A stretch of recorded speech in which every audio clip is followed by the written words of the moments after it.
Ghosts, spirits, poltergeists, demons.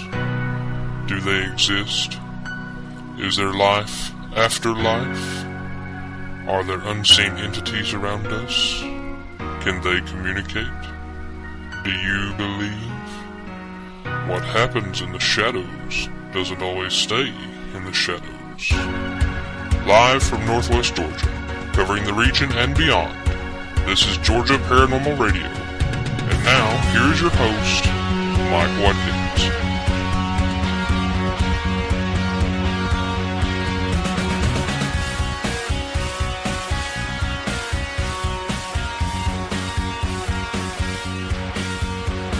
Good evening! Welcome to another edition of Georgia Paranormal Radio. This is your host, Mike Watkins. Glad that you tuned in for what proves to be a very special episode. We're starting, hopefully, a new series this evening, and we're going to do a hot topic talk. And this might get your blood boiling a little bit, and we hope it does, just to prove that you're still alive. And we're going to be talking about some very controversial subjects and giving some views and opinions of just how we feel about these subjects. With that being said, I'm going to go ahead and just read this for all you people out there who want to start writing hate mail. And it goes like this. The comments, opinions, theories, concepts, and ideas expressed by the guests on this program are just that. Comments, opinions, theories, concepts, and ideas. And do not necessarily represent the philosophies or beliefs of the Northwest Georgia Paranormal Investigation Team, Georgia Paranormal Radio, the host, or the support staff. The paranormal is the unknown, and all we really know about it is our comments, opinions, theories, concepts, and ideas. So just sit back and enjoy. And remember, I'm Mike Watkins, and I approve this disclaimer. Okay, now that we got that out of the way, the laughter you're hearing in the background is our special guest for the night, and that is going to be Miss Cindy Westbrooks, the communications manager for the team. And, folks, it's just about a miracle that we got her on. I'm telling you, I had to call in 3 favors and hire a hitman. So, Cindy, welcome to the program. Thank you, Mike. All right, so tonight we're going to talk about some controversial subjects here, right? And you know, one of the most controversial things in our area, Cindy, is Corpsewood Manor, Devil Worshippers Mountain. Now, before we get into your experiences there and what you think of the place, let me tell you why I never go there. Number 1, I'm a chicken. Number 2, I'm really a chicken. Actually, the reason I don't go up there is several years ago I went up there and to the general area of the place, and all I noticed is when I got within about 1/4 of a mile to 1/8 of a mile of the old ruins, there was no breeze, there were no birds singing, it was just dead air, stillness, oppressive stillness. That was enough to scare me away, because I didn't want to find what I thought I would find there. And that was before I got into paranormal investigating. And, since then you hear all these horror stories about people taking things from Corpsewood and they're cursed, I've heard a story about somebody taking a floor mat they found there, or something that they found there, and they had 3 car accidents in 3 days or something like that.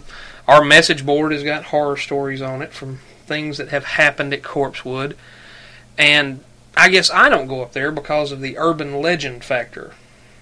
Yeah, it's always, there's always been stories and scary things associated with it, but I grew up in the area. Mm-hmm. And I spent the biggest part of my childhood living just off Burton Road, mm-hmm. which is, if you go across over the country, Right. You're right at the foot of the mountain. Right. And we played all over that mountain. Okay. And I have never seen anything that scared me up there. You've been up there after the incident happened? Before and after. You knew the people? Yes. Knew the guys? Well, I had been up there, had Knew talked of to them. them, I knew who they were. Acquainted. I knew them by sight. Yeah. I had talked to them. And they never did anything. They never said anything to us kids. Anything. You heard all the sexual stories. They never said anything out of the way to us. Nothing sexual.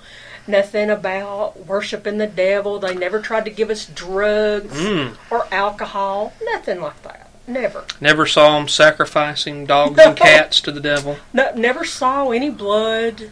Pentagrams? Gore. No, there were pentagrams. Really? So that is a true part of the story? Yes, there were pentagrams. Oh. Now it wasn't like, there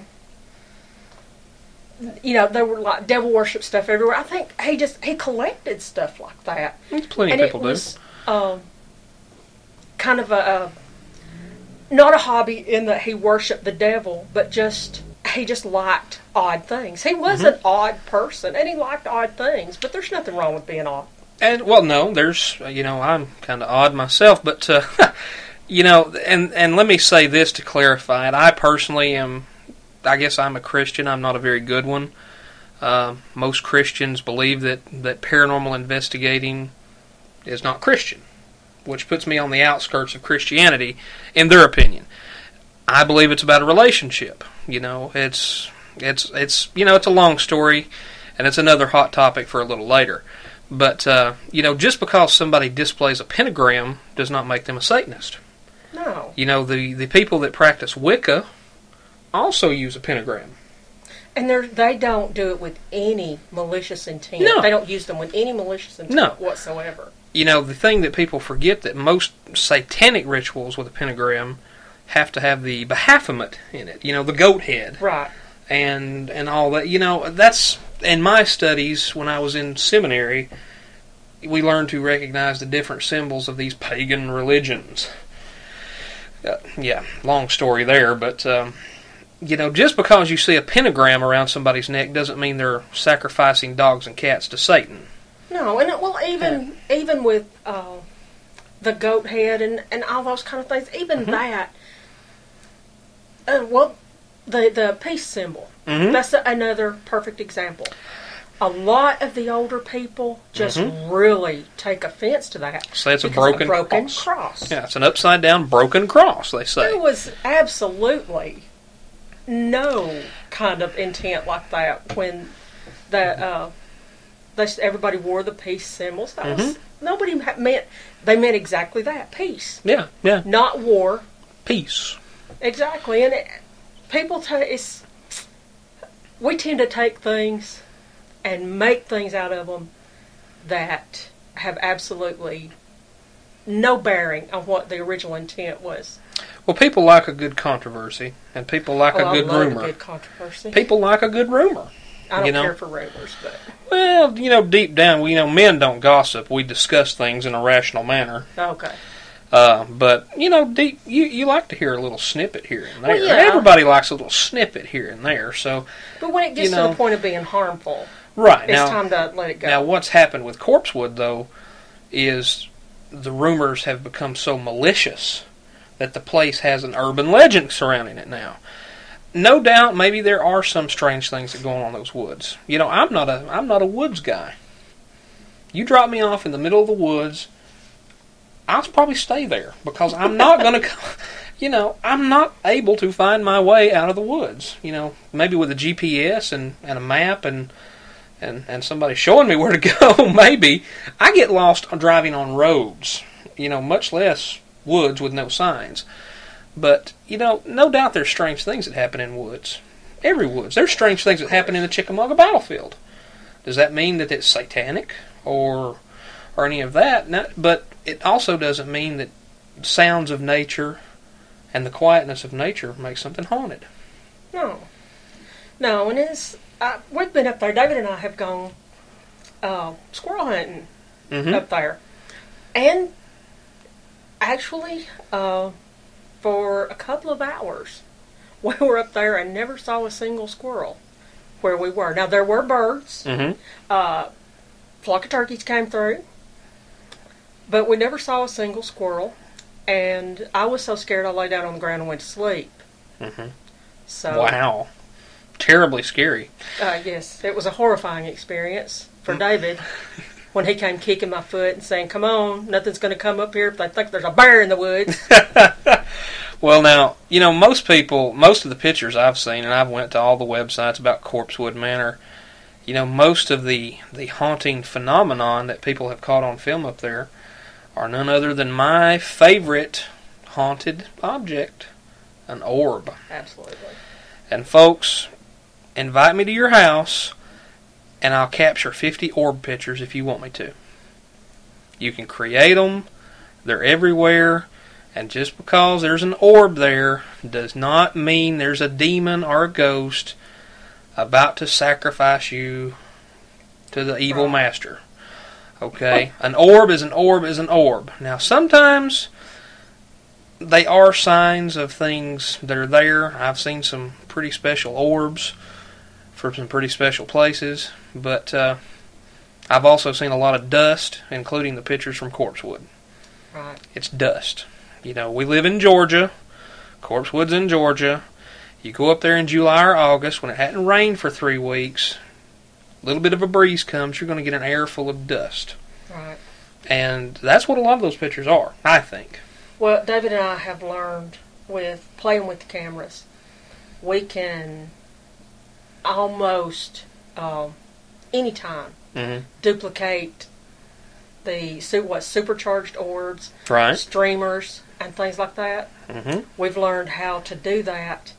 And I don't think most people that get things like that, I don't think they're trying to do it. No. But it happens by accident, and you look at it and you don't realize what it is. We've done things like that, and those are just things that's one of the discussions we've had, when is it evidence? When is it proof? Yeah, we're going to broach on that here in a minute, but I'll tell you about Corpsewood. We'll sum up Corpsewood, and then we'll move on to getting you mad at me. But and hopefully, and yeah, maybe I don't get mad easily, but there's guns behind you. So I guess I need to be good tonight. So anyway, about Corpsewood, I'm not saying that if you want to go to Corpsewood, that you should, because I think that what makes Corpsewood dangerous is not the spiritual problems that are there, it is the physical problems. Absolutely. This is a G or a PG rated program, but for you adults and even you kids out there that may be listening, when I say there are physical problems with that place, put your mind in the gutter and you'll know what I'm talking about. That's where teenagers go to break a couple of commandments. Okay? Or three there's or four. There's drinking, there's partying, there's drug use, there's sex, and there's just people there that you don't want to be around if you're going to be paranormal investigating.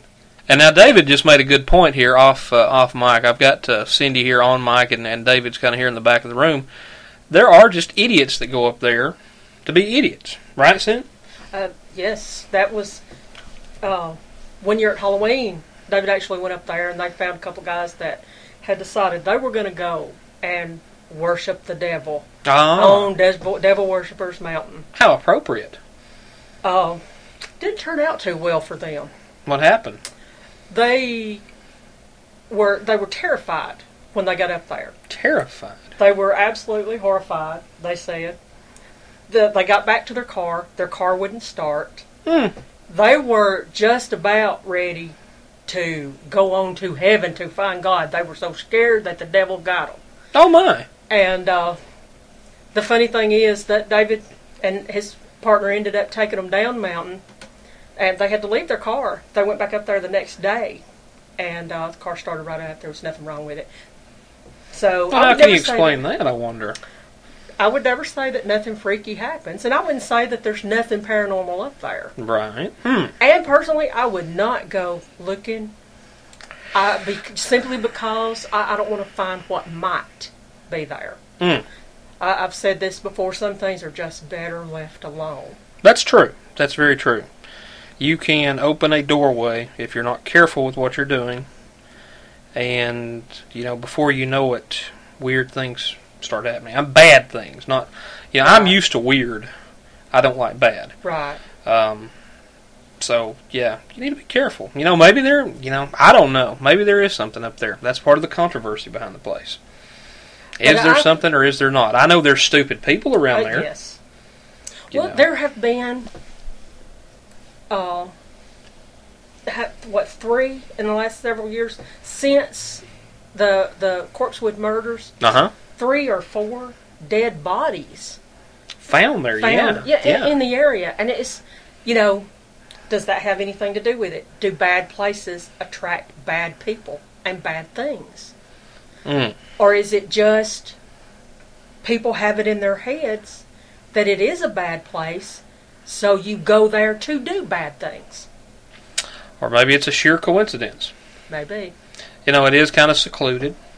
It's off the beaten path. If I were going to dump a body, that's a good place. It's a good place. But there are also homes up there. Families live there. Mm-hmm. There are farms. Sure. There is, you can drive through there in the fall, and there's corn. Late summer, corn, beautiful corn. What I've always wondered about, that's government land, right? Isn't that government land up there? But you can still homestead. I've always wondered how they built a house on government land. Because you can homestead. Really? You can take and claim. I don't know exactly how you do it. You can claim. Mm-hmm. I'm sure there's a limit as to how much acreage you can claim. Oh, yeah. And within 1 year of the time you claim that land, you have to have a permanent dwelling built on it. You can't put a trailer or anything like that. But I'm sure there's a lot more paperwork involved. Oh, sure. And a lot of red tape. Mm-hmm. But basically, that's what you have to do. The Homestead Act is still in existence. Well, see, now that shoots down another popular theory about the place is that I can't remember the fellow's name, Scudder, or was that the one who killed him? No, Scudder and Odom were the ones that were there, that lived there. Well, it was one of them was supposedly a doctor. Yes. And both of them were supposedly a doctor. Okay, I'm being corrected. And one of the wild theories that's out there, which may get maybe get me shot the next time I walk out the door for broadcasting this, but, a lot of people say that they were CIA operatives, and they were testing drugs on an unwitting population. And I know many populations, and that one might be unwitting down in that area. Drugs are prevalent down there, and people enjoy their methamphetamines and their cocaine. And I enjoy letting them detox in the county jail. But, that's always been another theory that we have down there about that place. Right. So maybe they weren't government agents living on government land. Maybe they just homesteaded a place out in the country. Could be. Like I said, they never offered any of us any drugs or never said anything out of the way to us. Unless, they would give us cookies or something to drink with LCD or LSD in them. LCD. They're giving you flat screen monitors in your cookies. I think it's LSD, and I'm not even going to edit that out because yes, I sounded stupid, and it's okay. So they were giving you flat screen monitors with your cookies. Okay. If there were any drugs in the cookies, I never knew it. Okay. So Corpsewood, maybe not, maybe something there. There's something everywhere. Oh, touche, valid point. There is something everywhere. Wow. So it's just a matter of what it is. Goodness, that's true. And just about everywhere we've been, something sticks its ugly little head up sometime, doesn't it? Yeah. Wow. Well, what we're going to do now is, how time flies when I'm saying stupid things and we're discussing opinions. So what we're going to do now is we're going to take a short commercial break.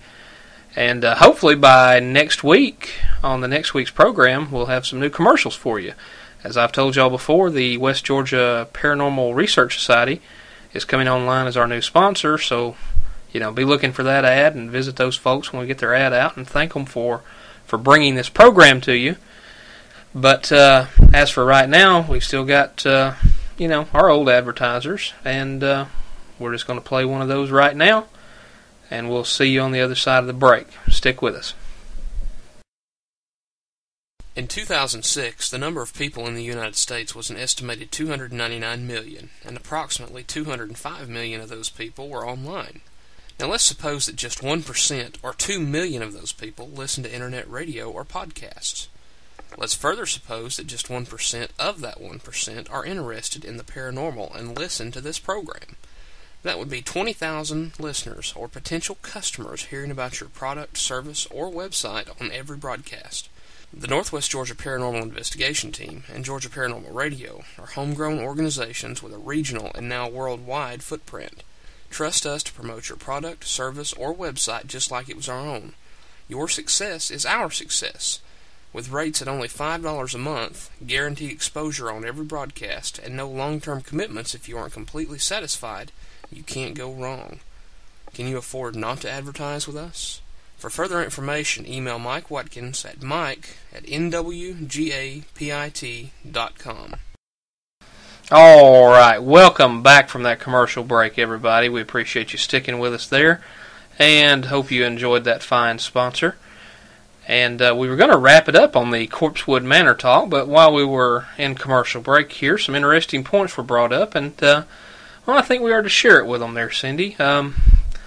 You had some insight kind of into to how the crime actually went down and into the layout of the house and some things that were in there. So go ahead and give us some things we may not know about what was inside there and just how the crime went down. Well, the thing that we were talking about, we've been lucky enough to see some video footage that was taken, and the thing we were talking about was a self-portrait that Scudder did many years before he died, that showed him with bullet wounds to his head. Why he painted it, I have no idea. But he said, when he did, this is how I'm going to die. And it just so happens that every single bullet wound is within an inch of where the actual bullet wounds were. And this was painted years before. Many years. That painting hung in his house for years. But that's the controversy. Was he shot like that? Did the people see that painting and decided, okay, we're going to shoot him just like this painting says? Right. So did him painting the portrait end up being the cause of him dying that way? Or did he actually know? So, yeah, maybe it was life imitating art. Or, maybe old Lucifer told him that's how you're going to pop out, huh? Or, maybe he simply had a gift. A precognitive ability. That happens a lot. I mean, all of us. Oh, yeah. The phone rings, and before you pick it up who's on the phone. Deja vu, Things like that happen all the time. Now, the knowing who's on the phone is a little bit different from knowing how you're going to die. Yeah, the only precognitive gift I've ever had in my life is about, I would say, 3 out of 5 times I'll be driving along and I'll have my radio turned off and I'll be thinking about a song, and when I turn the radio on, that very song is playing right then. Right. Creepy. And, that's the only precognitives that I've ever had, I've never thought about how I'm going to die and want to draw a picture of it. That's a little yuck. Right. Well, now this is something that I don't talk about. And if you want to edit this out, that'll be fine. Oh, even more controversial, folks. Well, it's not really controversy. It's just in 1986, I had a baby. Okay. he was anencephalic. His brain and skull didn't develop. Right. He had a face, and he had a brain stem, but he didn't have, the rest of his brain simply wasn't there. Mm-hmm. The top of his head wasn't there. Right. Oh, when I was pregnant with him, I had a dream that, in my dream, I was about 7 years old, and I was brushing my hair and reached up, and the top of my head was gone. And there was, for something like, it was like a soft-shelled egg at the top of my head. Mm-hmm. That was exactly what his head was like. It had a skin membrane across the top of it. But the bone did not develop. The bone was not there. My. And I woke up crying, and I woke up some of the people that were in the house. Right. They wanted to know what was wrong, and I said, my baby's going to die. Wow. And you hadn't had any kind of ultrasounds or sonograms or any of that stuff? At that time, I was pregnant and not married. Oh, my. I had nowhere to live. I was living in a shepherding home from the Lookout Mountain Crisis Pregnancy Center. Wow, yeah. When I was on Medicaid at that time wouldn't pay for an ultrasound. Right. Well, healthy kids weren't as big a concern back in the day. Right. So, but I never had an ultrasound. I knew about 9:30 that morning that he was going to die. He was born at 12:35, and he died 5 hours later. But I've several times I've had things like that happen. I knew that my great aunt was going to die. I knew my grandfather was going to die because I had dreamed it a couple nights before it happened. My mother did the very same thing. She woke up one night crying, woke my dad up, and he said, "What's wrong?" He said, "My pa's going to die." And the next day, he dropped dead. Of course, he was 81 years old. Well, yeah, but... But it was... My mother did the same thing. So I would never say that there's no such thing as any kind of psychic abilities. I think sometimes we put more into it than there is. Right. But just the simple fact that medical science has been able to map, like 10% of the human brain and explain about 10%. On a good day. Right, and that leaves a lot of brain power left. Oh, yeah. That we don't have a clue what it does or why. And, they say we only use, 2 or 3% of it anyway. 8 pounds of gray matter, and we're only using 2 or 3%. We're using less than a pound of brain. Right. I mean, good Lord.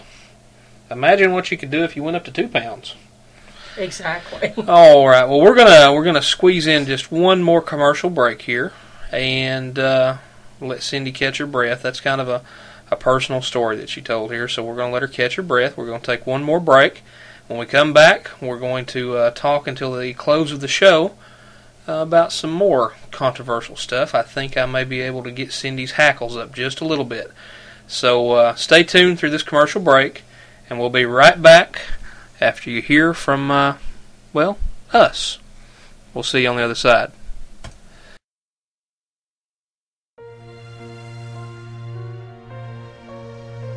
Do you have strange feelings while in your home or business? Do you hear unexplained noises or see something moving out of the corner of your eye, only to investigate and find nothing? Does your home or business have a history of paranormal or unexplained events? If you answered yes to any of these questions, the Northwest Georgia Paranormal Investigation Team is ready to assist you.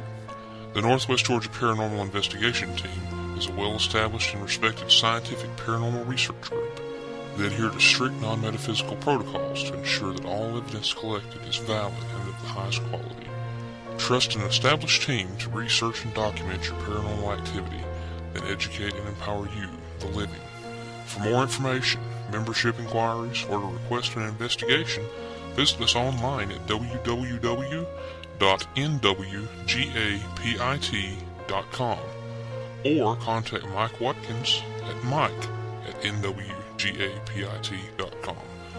The Northwest Georgia Paranormal Investigation Team. We investigate what you fear.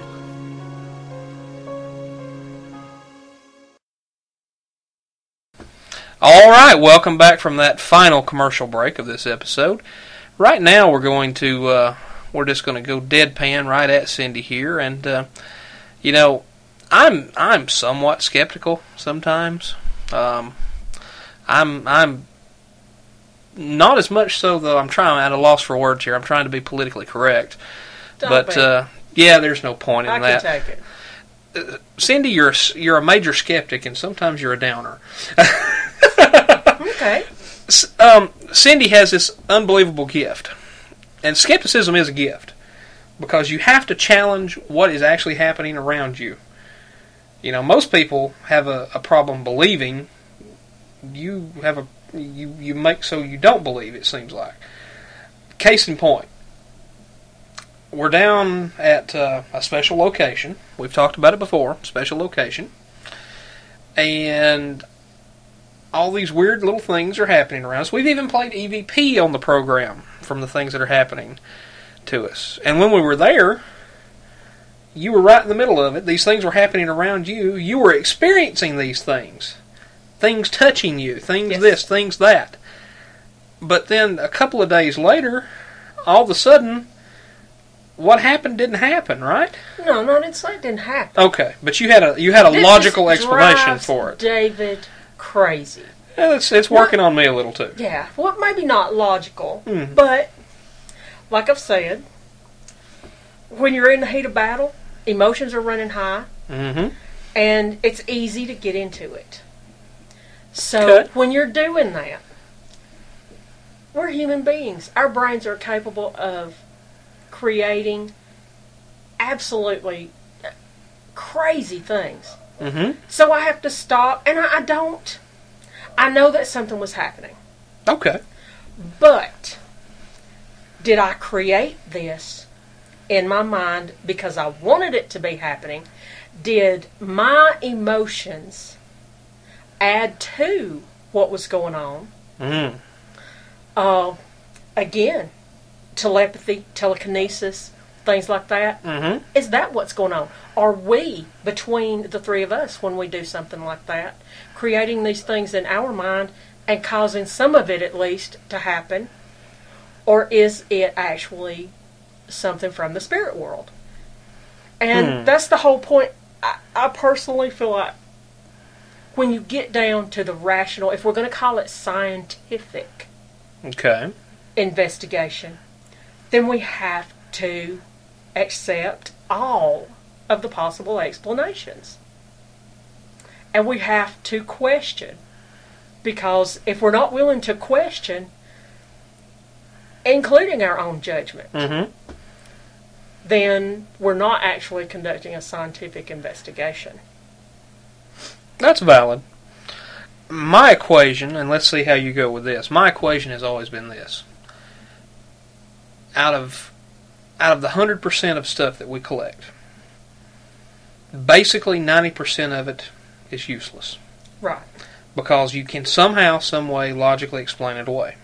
Right. It could be this. Possibly, and right. If it could be, it probably is. Right. The great detective Sherlock Holmes, by the author Conan Doyle, said that if you eliminate the probable or the possible, then whatever remains, no matter how unlikely, must be the truth. So, discounting 90% of what we get gives you a good 10% base. Do you think that's accurate, or should it be less than 10%? I think it's less than 10%. How much less? What are you thinking? Way less. 5%? Probably not even that. Probably less than 1%. Less than 1%. Wow. That you can look at and say, there is absolutely nothing that I can think of that could have caused this. Listen, we had several supercharged orbs. Okay. We got so excited about that. Sure. And because it's like, wow, these are actually in motion. Then we learned how to duplicate it. Right. And within a couple of days, we have thousands. Well, what about, orbs are, my dead grandma can create an orb. Right. And that's just by opening the coffin. I'm sorry, that's distasteful. I apologize for that. But, it's to prove a point that anytime you move, you can create an orb because your body sheds skin. You lose pounds of skin over a day or two. Little flakes of skin. There's dust all around you. And if the light catches that dust or that skin fragment or that hair or whatever, the water molecules in the air, at the right angle, you can create this beautiful orb. It's not hard. But what about these EVPs, the electronic voice phenomenon, that we're getting in, number one, a language? It sounds like a language. And I studied linguistics for my master's degree. I have a master's degree in divinity. I studied Hebrew, Greek, Latin, and Aramaic language structure. These things sound like a language. Now, because we haven't got them translated, I don't know that they are, but we'll skip ahead to what about these voices that we're capturing that are calling us by name or that are referring to things that are going on around us? What about that? Can you discount that?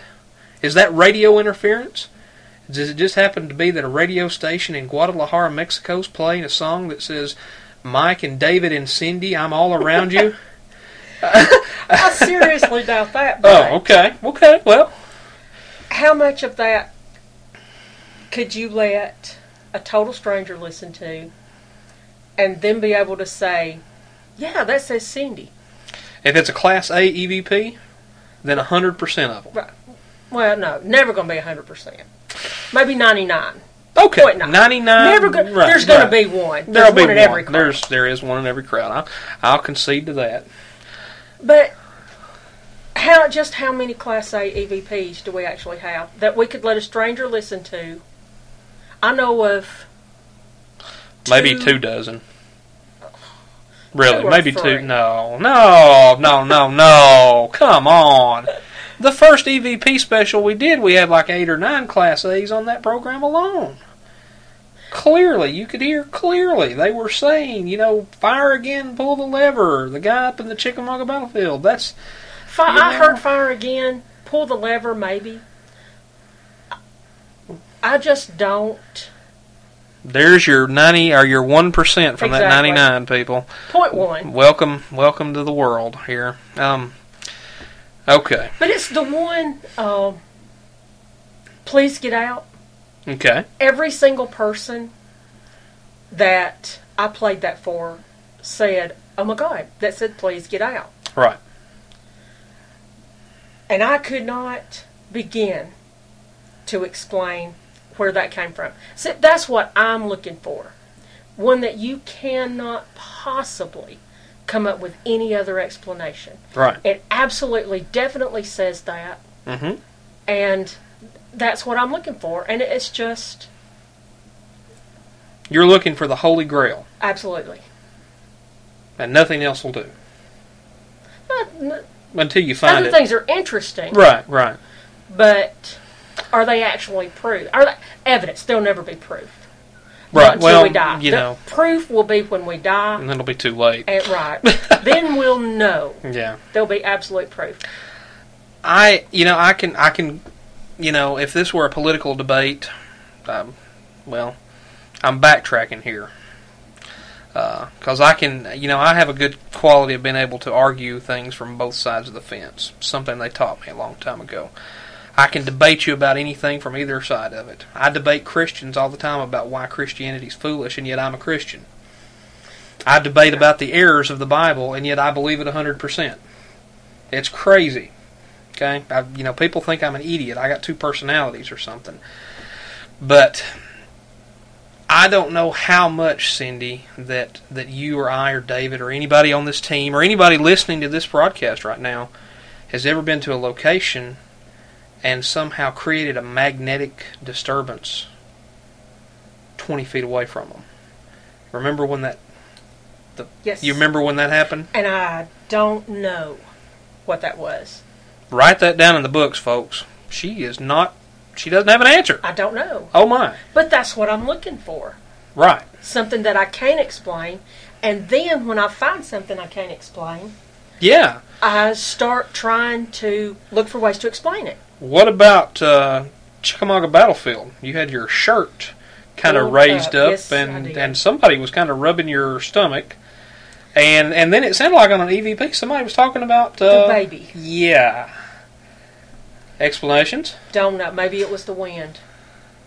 I'm just kidding. Well, okie dokie smoky. I had to put that in. Yeah. I don't know. That's one of the few that I really just don't know. Okay. And it left me crying. Yeah, you were shaken up. And I have to say, I'm not ribbing Cindy too hard because, it's just like the other night, this last week, David and I went out twice in this last week. Actually, it's probably been more than that. I'm just thinking about the weekend. We went out twice. And, for all the time invested, we didn't really come up with much. We didn't get the Holy Grail. We didn't have a ghost walk up and shake our hand and say, "Hi, my name's John Smith. I died in 1742.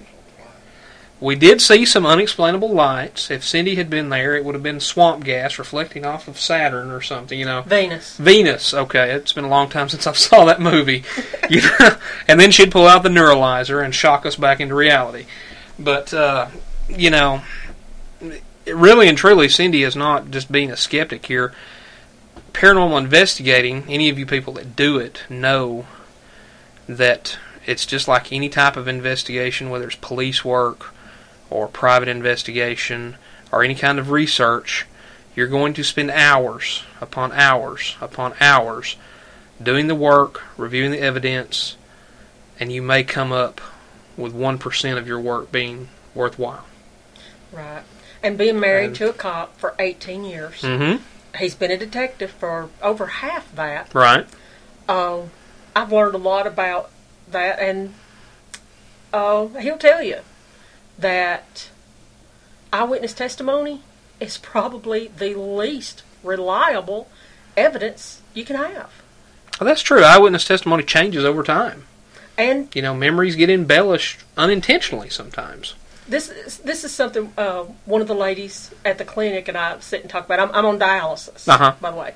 And we sit on the dialysis machine and we talk.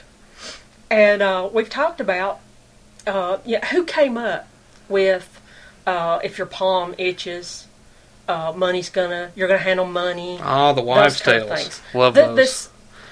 All these kind of things. We decided we're going to start telling people if your knee itches, you're going to have to beg for something.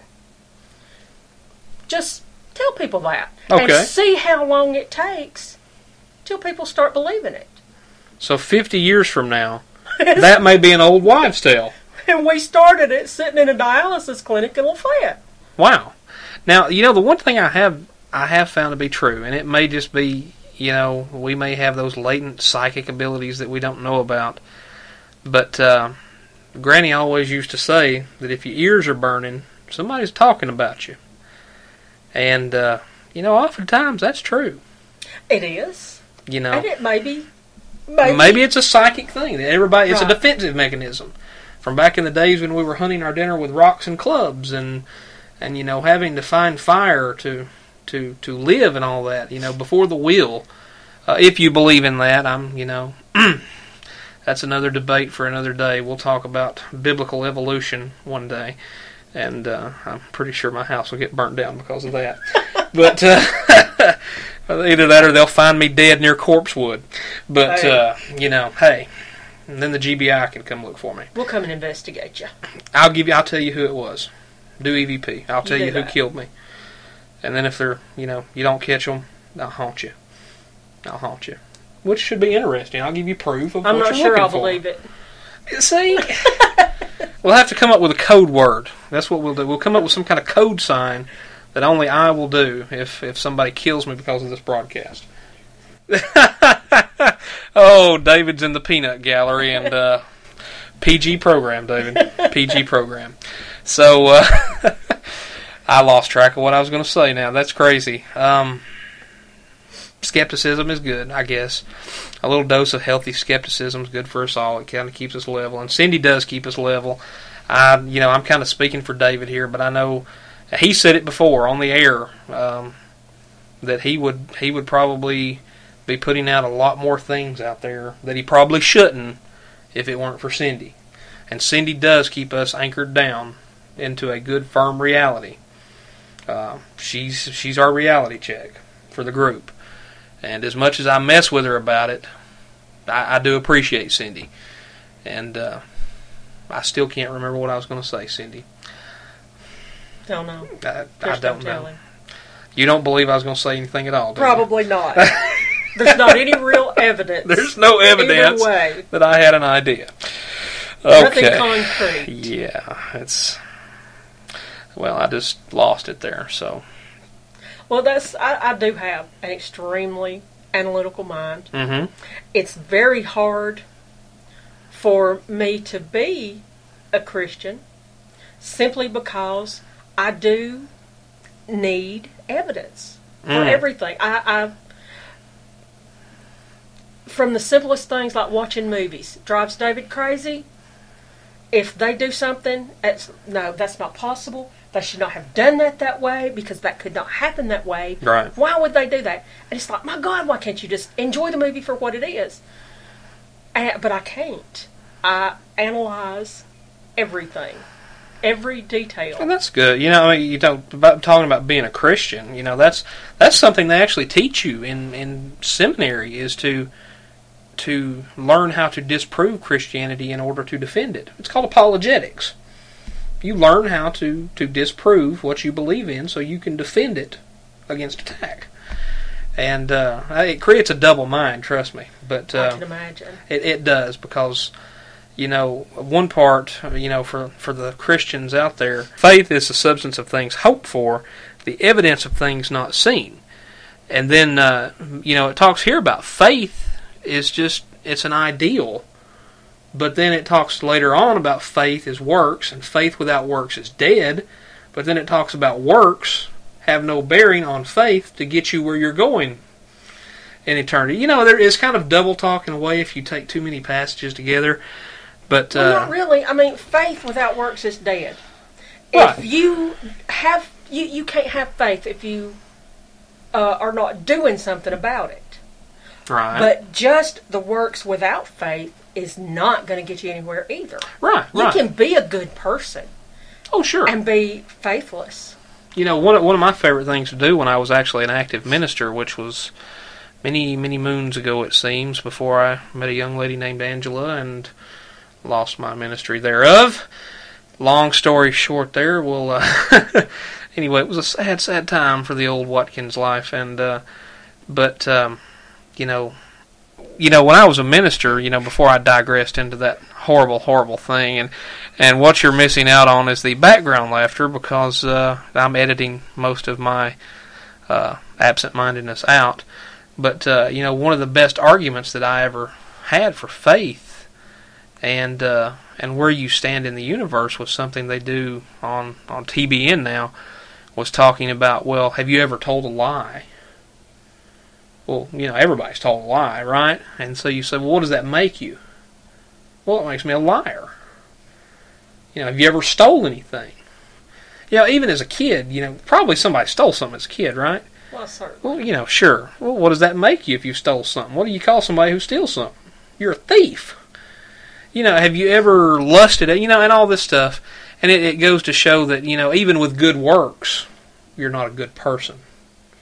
And it's a good tool, and it's kind of getting off topic there with faith and all that. But skepticism is a healthy thing for us, I would think, and Cindy's very skeptical, and we do appreciate that. And I'm losing my train of thought again. I don't know what it is about recording these shows that makes me go absent-minded. Have no idea. It's crazy. You notice that? I mean, you notice that. I have brain farts a lot. Don't know why. Well, that ought to sound good. Oh, well, it's everybody does it. Well, I mean, talking about brain farts on there, everybody does that too. Okay. And the last half too. If they say they don't, they're probably lying. And what does that make them? a liar. Oh, yeah. So, and they're probably a thief, too. Yeah, well, you know, everybody's something. You got to be something. You might as well be good at it.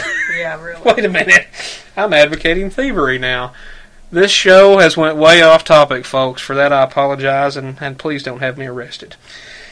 Don't call the FCC and tell them that we're advocating thieving, lying, and debauchery of all kinds.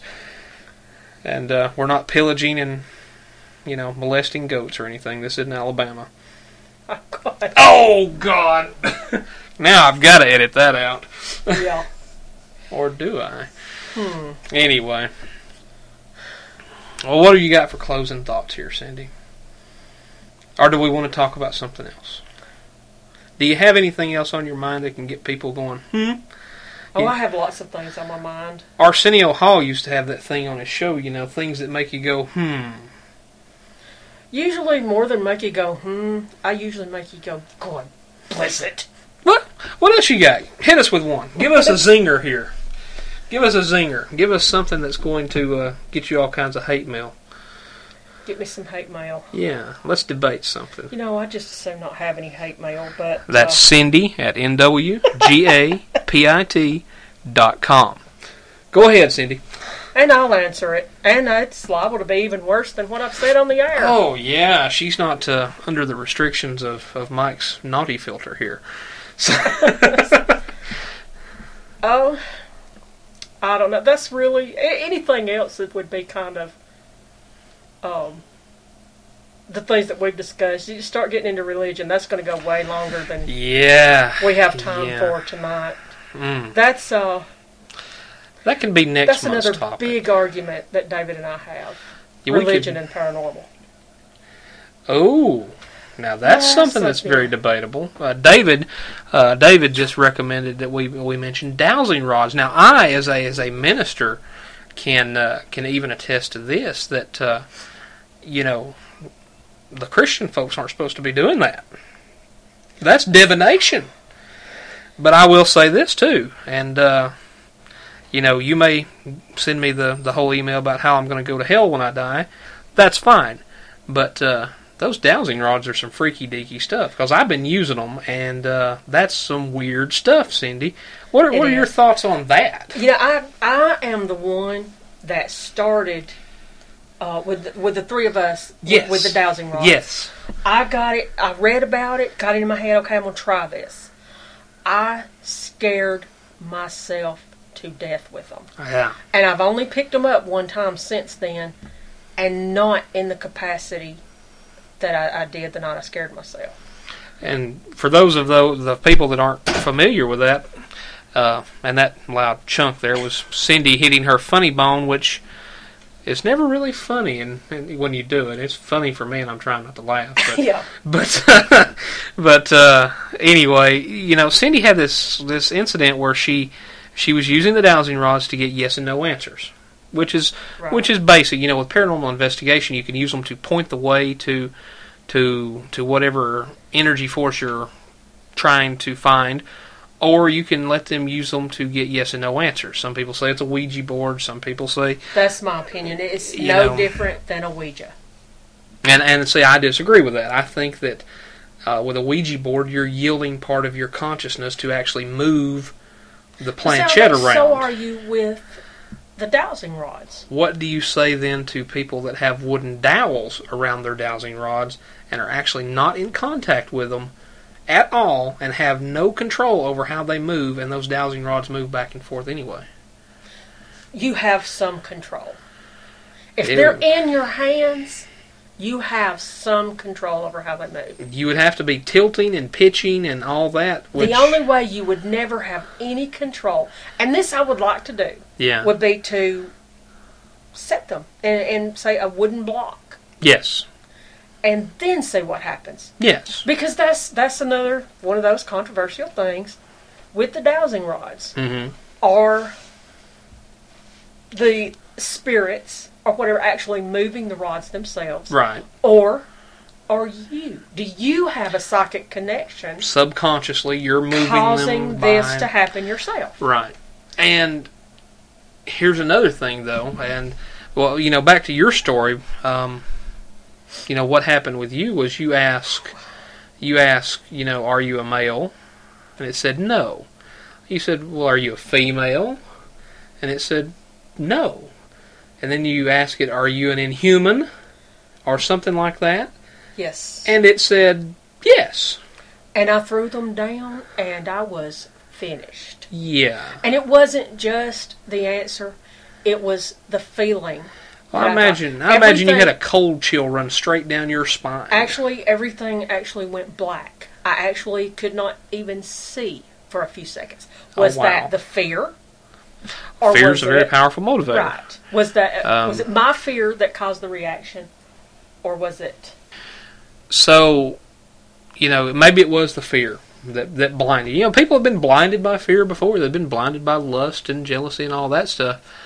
And that would scare me too. Don't get me wrong. And in a second, we're going to talk about how David and I did some double-blind experimenting. We've talked about it before.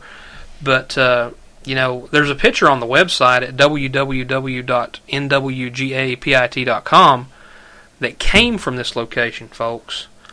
Where Cindy got that answer of it was an inhuman. Those of you that don't know, inhuman generally means demonic. Not the best class of things to experience. Demonics are the nasties. You don't really want to mess around with them too much. You don't want them hanging around with you. You just don't want to do it. But now this picture looks like an inhuman face. Right. It was taken at that same place, that same night. A couple hours later. Right. Yeah. But it does look like a terrible monster face. Yeah. But here we go with the controversy again. Mm-hmm. Why does it have to be demonic? Why could it not be angelic? Well, demons were angels. True. They are angels. They are just fallen angels. Cast out. Right. If you ascribe to biblical history and all that good stuff, there's some controversy about as to the timing of that. A lot of people, there's a big gap between Genesis chapter 1, verse 1 and verse 2. That's another argument for another day. But they are angelic. They're just evil. But why? They're rebellious. Why do they have to be? Why does? They're going to look pretty much the same because they were created the same. As far as their actual appearance, I see the logic in your point. The only logic I can interject, or the only counterpoint I can interject, is all throughout biblical history. Anytime anyone has ever seen an angel or dealt with an angel, they have always been beautiful. No, they were scary. There was the one with the heads with the lion and all that. The fire But what about the ones in the fiery furnace with Shadrach, Meshach, and Abednego? What about the ones that visited Jacob and his wife? What about the one that Jacob fought? It scared him to death. The guardians at the gate of the Garden of Eden were rather fierce. Flaming swords. But I would say 95% of all recorded accounts of angelic visits, they were beautiful and peaceful. Peaceful, yes. But most of the time they had to tell the people, don't be afraid. It's okay. They were, but a lot of times you couldn't tell them apart from men. They weren't horribly disfigured. The ones that came to Lot. Mm-hmm. The people in the city wanted them. They thought they were just men. Right. They wanted them. Right.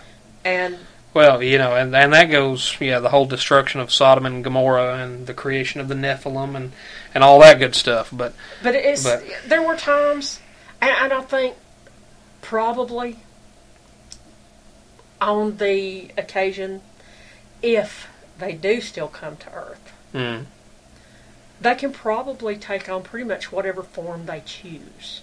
Granted, because they're energy beings. And energy is not restricted. Because they were not created like us. No. So do you think... Here's the thing. Let's forget scientific analysis. Let's forget religious doctrine. Do you think that it was a demonic entity, an inhuman entity, an evil spirit that answered you yes? I don't know. And that's the point. Yeah. That's why we do what we do. Lord in heaven, that's... I don't know. But it was the way I felt. Mm-hmm. I just wanted to leave. Right. We could not get out of there fast enough. So, I mean, I say, what if it was angelic? That don't mean I think it was. But you have to ask all the questions. Yeah. There's no quarter for you to flip here. So, yeah. I don't really think it was. I don't know that it was a demon or anything like that. For all that, it may have, and maybe it was just a human spirit trying to get rid of you. Maybe it didn't want to be bothered. Could be. Maybe you were having some kind of psychosis related to telepathy and created it yourself. Could be. Oh, dear Lord. Yeah. What about the double-blind experiment that David and I did after the team meeting at a certain location? Right. That was back to back. David and I had talked about it some before, but we'll go ahead and cover it again here in the last few minutes of the broadcast. But after our team meeting, we went to a known haunted location where we saw a shadow figure. David and I did. Got he and I very excited. There were 9 of us there that night, and he and I were the only 2 that actually saw it. But after that, we were using dowsing rods. David had a set, I had a set. And just to eliminate the possibility of, one of us coercing the other one into a response, we went back to back with them. Asked the same, one of us would ask a question, and then they would answer. Right. And more times than there weren't, we got consistent answers. But is that because the same spirit was answering both of you, or is that because you were bonded psychically? Oh, Lord. Me and David with a psychic bond. That's a scary thought. I don't think I'm going to sleep tonight. It must not be too strong of a bond because I didn't feel his pain the other day, so I'm glad. Well, we were a group of people. Right. Like-minded. Right. In a pretty intense situation. Right. Emotions were running high. Everybody got excited because things were happening. Right. Did that create a psychic bond with the group? When Betty got out of the truck because she felt like she should get out of the truck. Yeah. Was that because a spirit told her she needed to get out of the truck? Or was it us? Well, we were in communication with a spirit that claimed to come with Betty that night. Exactly. Was it because of that, or was it us? I'm going to explode here. My question to you, Cindy, is that if that's the case, if it was a psychic bond, why, when we asked for the rods to point toward the person that they had came with, did both of the rods from his hand and my hand swung around to her, dead center level at her chest? Yeah. Now, what kind of a psychic bond would it be that me and Mike would make up in our own mind that Not that's just who you we're and going to Mike, pick to do that? But if you were psychically linked, I'm not saying that's what happened. But if it's a possibility, then you have to look at it. I think you can take the possibility of looking at it a little bit too far. Yeah, I mean, there's a possibility that I can walk out here, climb up on my roof, jump off, and fly. But there is a possibility. No, there's a possibility it could happen. It is not probable, but it is possible. It may be a 1 out of a 3 trillion chance. But the basic laws of physics say... There may be a gravity pocket that allows me... Oh, no, you want to cross the line? Let's cross the line. It's possible. Okay, go see. Is it probable? Go try. Is it probable? No. Any anything's possible. It's possible that the universe may explode at this very second, right now, and we all may cease to exist before I complete this recording. Is it probable? I hope not, because we've sure been here a long time. Yeah, we have. But it's not probable. And see, this is what you get in the group. You get our skepticism versus logic arguments here, and that's interesting. It's just most of the stuff that what we've talked about here tonight, I don't really believe this is what happened. But it's just, the point is, you have to look at every single possibility. It's not actually evidence if you can disprove it. Right. But at what threshold do you cut off the possibility? That's when you start putting all of the things together. Okay. Is it possible that you and David that the whole group was psychically bonded? Could be. Is it possible that that's why the rods pointed to Betty? Is it possible that that's why she got out of the car? All those things individually are possible. When you start ruling out and start looking at probable, it's when you put all those things together and you're able to not just look at everything individually, but look at everything as a whole. The possibility that we did everything that night ourselves, created it in our own minds, is there. But when you put it all together, that's when you actually have evidence that points to the contrary. So it's possible, but not probable. Right. You look at everything individually. It's when you have to look.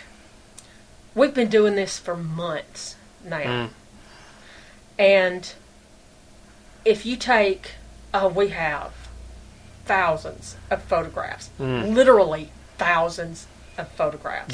Yes, indeed. Hundreds of EVPs. Absolutely. You take all those thousands of photographs. There are, honestly, even in my skeptical mind, there are seriously 20 or so that I absolutely can find no explanation for. Now, each picture individually doesn't prove a thing. Right. But when you put that many together, it becomes more than a sum of the parts. Right. And same with the EVPs. There are and I have done this. I have taken the EVPs and not said what we think it's saying. Right. What do you hear?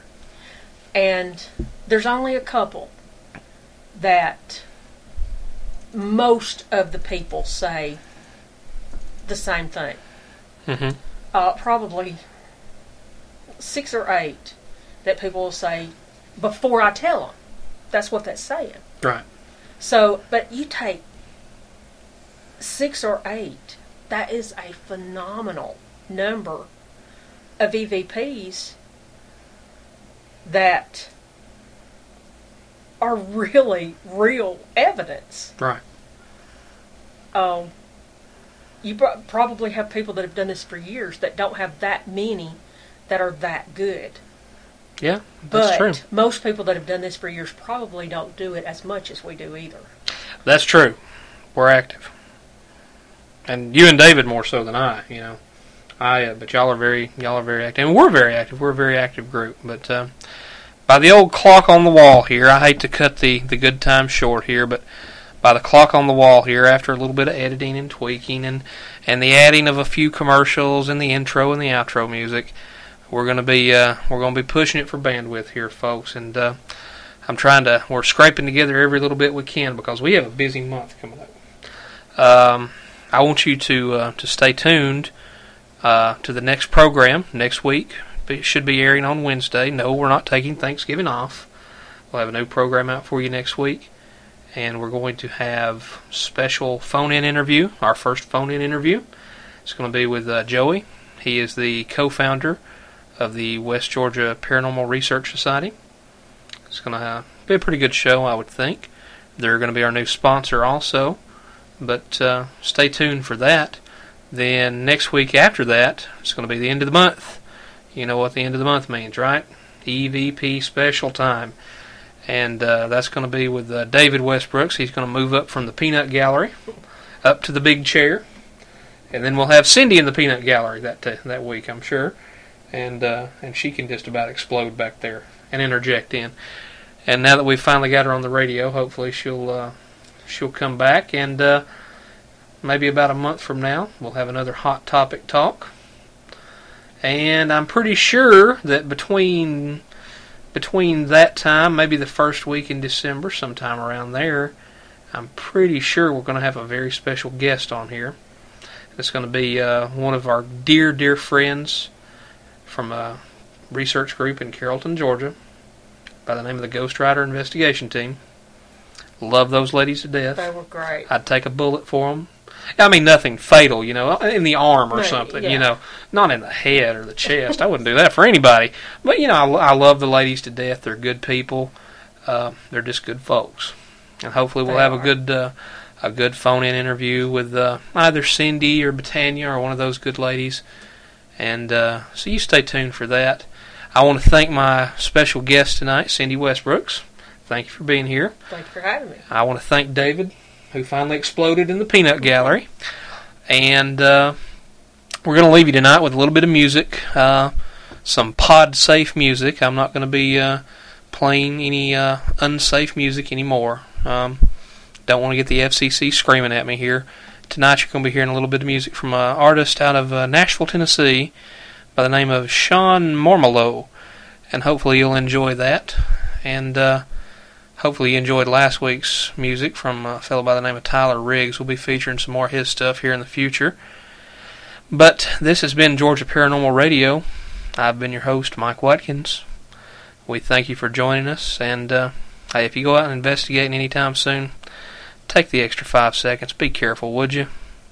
Have a good night.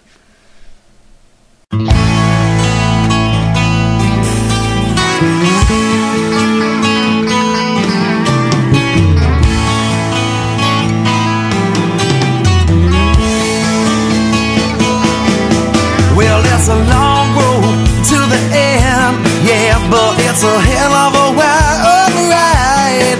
If you refuse to ever bend, yeah, well then you're liable to reach the sky.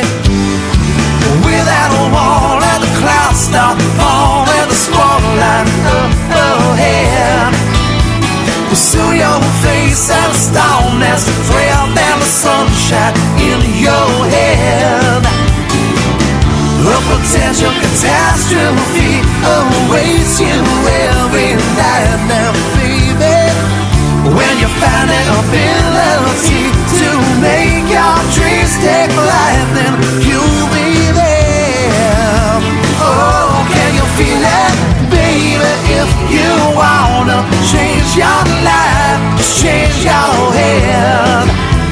Trust the universe to be your guide. Change your head. Change your head. Yeah. See, I was lonely, I was lost. Yeah, well, I was in over my head. Now I was starving my soul to death, but my body was overfed. Started thinking I've been sleeping my way through my life. I felt the yearning, something burning real, just my sights. Now I'm living a fantasy that's stuck inside my head. Now, baby, it's a wind in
baby, if you want to change your